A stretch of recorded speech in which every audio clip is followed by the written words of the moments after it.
Olá! Uma vez mais aqui estamos com o programa Mediunidade Hoje, através da TV Mundo Maior.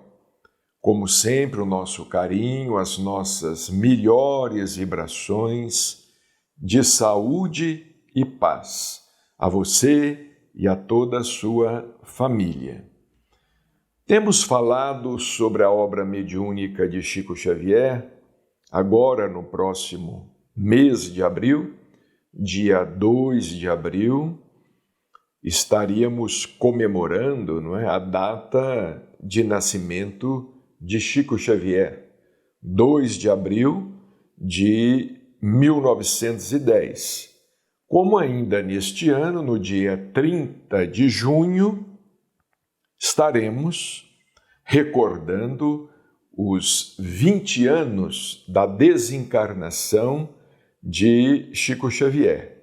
Chico desencarnou no dia 30 de junho de 2002 e ele deixou uma obra mediúnica fantástica, uma obra mediúnica que é o desdobramento da codificação kardeciana e que, sem dúvida, precisa ser melhor conhecida pelos espíritas em geral, como também carece de ser mais divulgada, principalmente os primeiros livros de sua lavra mediúnica, que, por vezes, vão ficando um tanto esquecidos. Já tivemos oportunidade de falar sobre este livro, Parnaso de Além-Túmulo, o primeiro livro da lavra mediúnica de Chico Xavier. Livro que foi publicado pela Federação Espírita Brasileira no ano de 1932.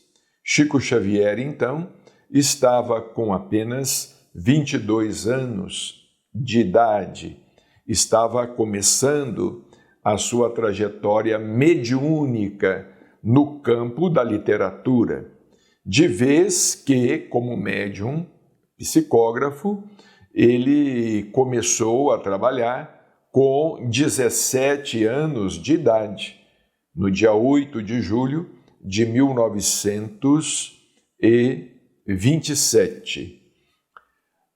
Depois da obra Parnaso de Além-Túmulo, foi o seu livro de estreia e que causou um grande impacto. Causou um grande impacto principalmente nos meios literários da época, chegando inclusive a movimentar a Academia Brasileira de Letras, porque poetas brasileiros e portugueses assinavam, eram os autores do livro Parnaso de Além-Túmulo. E o fato chamou a atenção da Academia Brasileira de Letras, dos meios culturais da época, como também da imprensa. A imprensa noticiou amplamente o lançamento desta obra, principalmente porque tratava-se de um jovem desconhecido, 22 anos de idade, residente numa cidade do interior de Minas Gerais, nas proximidades de Belo Horizonte, Pedro Leopoldo, um jovem que não havia ido além do 4º ano primário. Não havia conseguido ir além do 4º ano primário, ou seja, ele tivera muito pouco acesso aos livros, muito pouco acesso aos bancos escolares. Então, realmente, o livro causou, à época, grande admiração e foi muito difundido, foi muito divulgado. Claro, criticado por alguns, mas elogiado por muitos. Em seguida, Chico Xavier lançou o segundo livro de sua lavra mediúnica, Cartas de uma Morta. Este é o segundo livro da lavra mediúnica de Chico Xavier. Maria João de Deus, sua mãe, sua querida mãezinha, Maria de São João de Deus, assina esta obra que foi lançada em 1935. A mãe de Chico desencarnou em 1915. Chico Xavier estava então com 5 anos de idade.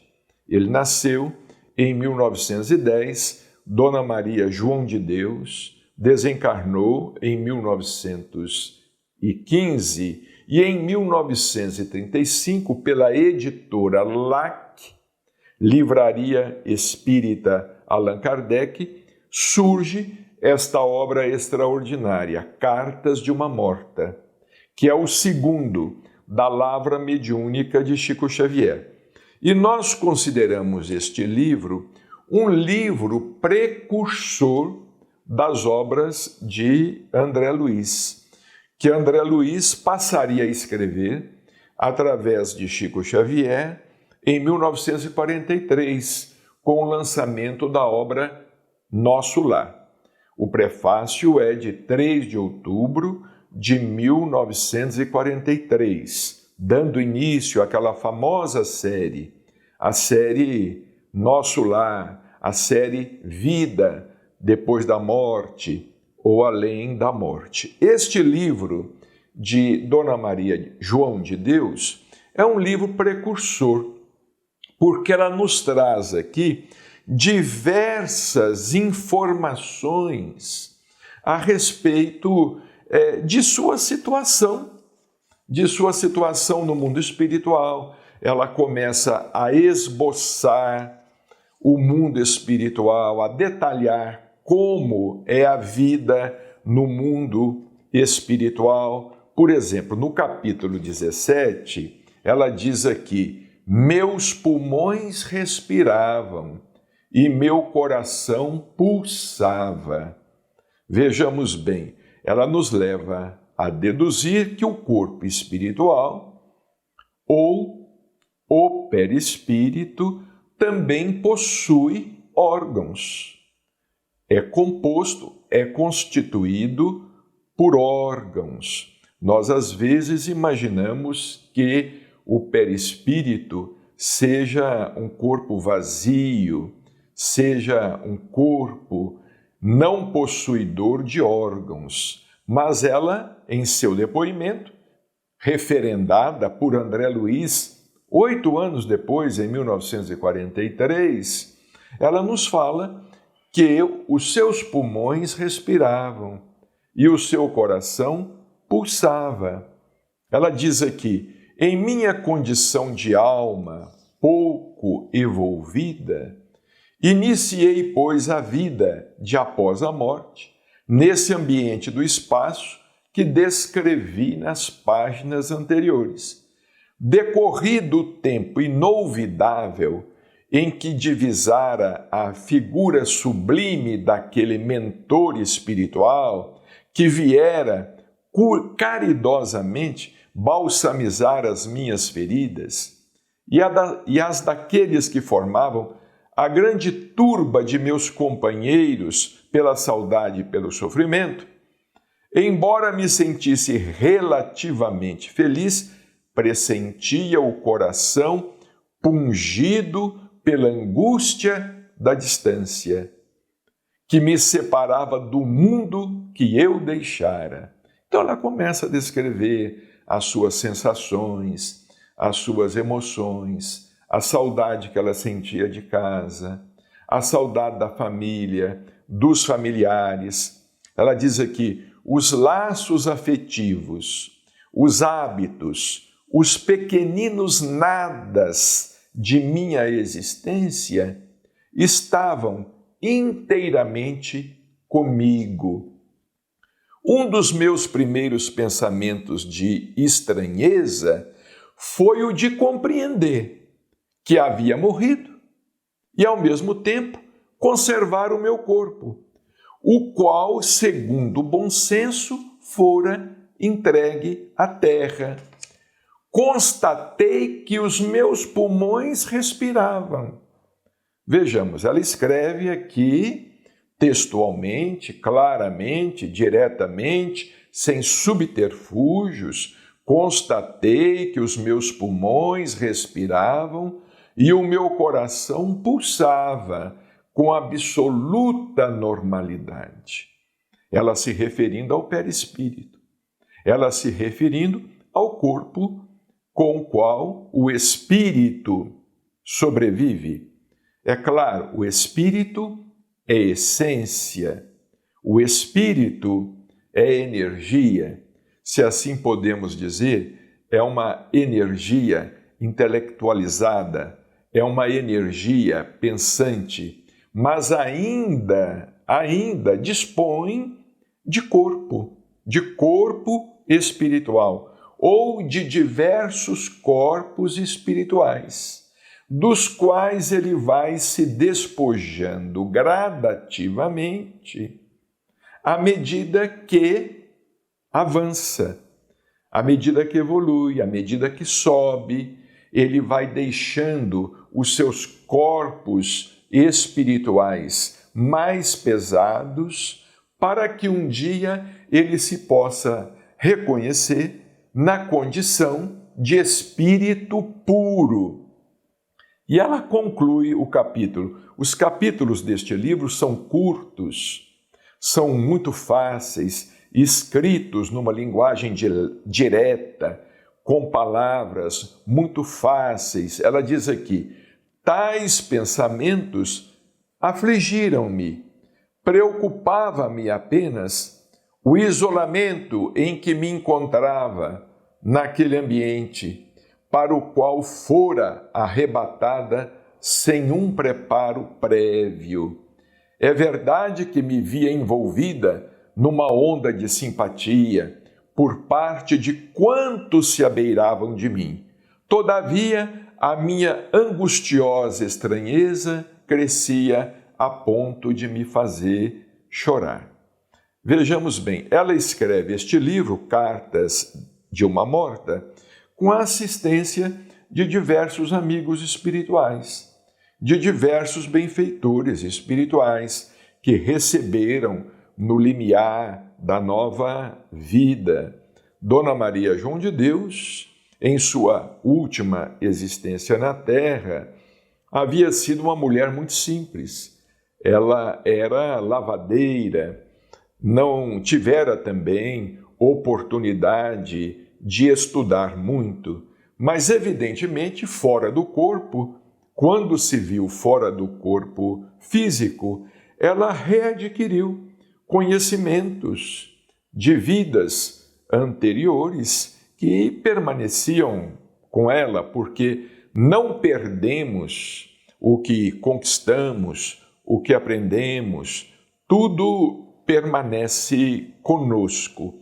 Este livro é o terceiro, é de leitura imperdível, de leitura necessária, uma leitura cuidadosa, uma leitura calma. Vejamos o nosso livro, ele está todo rabiscado, todo escrito, todo grifado, porque contém revelações, informações e revelações surpreendentes.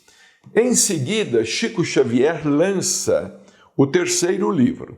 Nós vimos o Parnaso de Além-Túmulo em 1932, Cartas de uma Morta em 1935 e no ano seguinte, em 1936, Chico Xavier lança este livro, Palavras do Infinito, um livro também editado pela LAC, Livraria Espírita Allan Kardec. Palavras do Infinito é de autoria de diversos amigos espirituais, mas principalmente de autoria de Humberto de Campos. Humberto de Campos, ele havia sido membro da Academia Brasileira de Letras. Ele foi um grande contista, ele foi um grande poeta também, enfim, um grande literário, talvez um literato, né? Talvez um dos maiores do Brasil. E Humberto de Campos, quando saiu o livro Parnaso de Além-Túmulo, ele também teve acesso, ele ainda estava encarnado, ele teve acesso ao livro Parnaso de Além-Túmulo. Interessante que ele opinou favoravelmente a possibilidade de autenticidade do livro. Ele apoiou. Foi uma das vozes na Academia Brasileira de Letras que se levantou para defender o trabalho mediúnico daquele jovem, Chico Xavier, trabalho mediúnico que estava começando. Mas, logo em seguida, Humberto de Campos estava muito doente, logo em seguida ele desencarnou e começou a escrever por Chico Xavier nas reuniões públicas em Pedro Leopoldo. E essas páginas, elas eram enviadas à revista O Reformador da Federação Espírita Brasileira e elas começaram a ganhar divulgação. E, novamente, essas páginas chamaram a atenção da imprensa. Primeiro, Parnaso de Além-Túmulo. Em seguida, Humberto de Campos, que era conhecidíssimo. E o jornal O Globo, que era o jornal de maior circulação da época no Brasil, resolveu mandar a Pedro Leopoldo um dos seus principais repórteres, o jornalista Clementino de Alencar, que começou a acompanhar de perto o trabalho mediúnico, o trabalho psicográfico de Chico Xavier. Este livro saiu em 1936. Chico Xavier estava com 26 anos de idade, era um jovem, escrevendo como Humberto de Campos, num português castiço, extremamente correto, perfeito, escrevendo com velocidade impressionante. E o que há de mais interessante neste livro, este livro também, nós temos aqui páginas de outros poetas, também estão aqui, é uma coletânea, né? Temos aqui Carmen Sinira, Augusto dos Anjos, Guerra Junqueiro, temos aqui Antero de Quental, mas principalmente Humberto de Campos. Outro grande literato, outro grande pensador brasileiro, Nilo Peçanha, esses espíritos todos estavam se manifestando em Pedro Leopoldo através da mediunidade de Chico Xavier. E esse jornalista, Clementino de Alencar, era um repórter investigativo. Ele acompanhou, ele obteve permissão de Chico Xavier e obteve permissão também de Emmanuel, que já estava dirigindo o trabalho mediúnico de Chico Xavier desde 1931. Ele estava orientando o trabalho mediúnico de Chico Xavier. Como Clementino de Alencar era um repórter muito sincero, transparente, muito honesto, Chico Xavier consentiu, e Emmanuel também, consentiu que Clementino participasse daquelas reuniões e registrasse de perto o fenômeno da psicografia. E mais, consentiu que Clementino de Alencar dirigisse diversas perguntas aos espíritos, principalmente ao próprio espírito de Emmanuel. Isto foi consentido. Então, Clementino de Alencar, ele ia participar das reuniões no Centro Espírita Luiz Gonzaga, em Pedro Leopoldo, levando no bolso várias perguntas perguntas que seriam submetidas ali na hora a Emanuel, e perguntas sobre os mais variados temas, sobre política, sobre direito, sobre economia, sobre ciência, sobre filosofia. Vejamos bem, Chico Xavier, 4º ano primário, com 26 anos, nunca havia saído de Pedro Leopoldo, nunca tivera a oportunidade de estudar, de ler, e se submetia a essas perguntas transcendentes. Por exemplo, aqui, esta pergunta que foi dirigida a Emanuel no dia 25 de junho de 1935. Uma pergunta sobre a guerra. Nós estamos aí vivenciando a guerra, a situação da guerra, da Rússia contra a Ucrânia, uma situação muito desagradável que está deixando o mundo muito apreensivo. Foi perguntado ao espírito de Emanuel: a guerra obedece a um determinismo no plano da evolução? Ela obedece a algum determinismo da lei, pela lei divina, no plano da evolução? Emanuel respondia de chofre no momento. Crê-se que a guerra obedeça a leis deterministas. Julgo, porém, que proferir semelhante conceito é avançar muito. Ela é a consequência natural dos defeitos das leis humanas.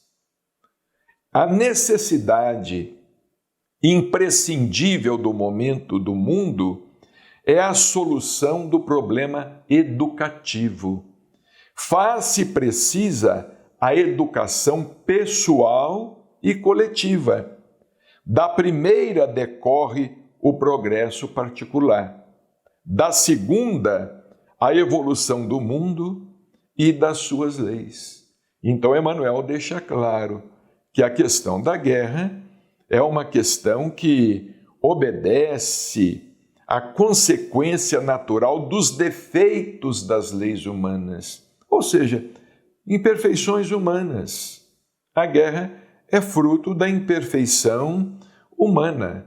Nós não podemos considerar, como diz aqui Emanuel, que a guerra obedeça a leis deterministas. Segundo Emanuel, seria avançar muito. Deus consente em nosso livre-arbítrio. Ele nos criou livres. Ele permite que nós sejamos livres para criar o nosso próprio caminho. Mas a guerra é uma consequência do nosso egoísmo. Quando não formos mais tão egoístas, quando a fraternidade realmente imperar em toda parte entre os povos, a guerra será banida da terra de uma vez por todas. Até lá, porém, nós sofreremos com as violências menores e essa violência maior, que é a guerra.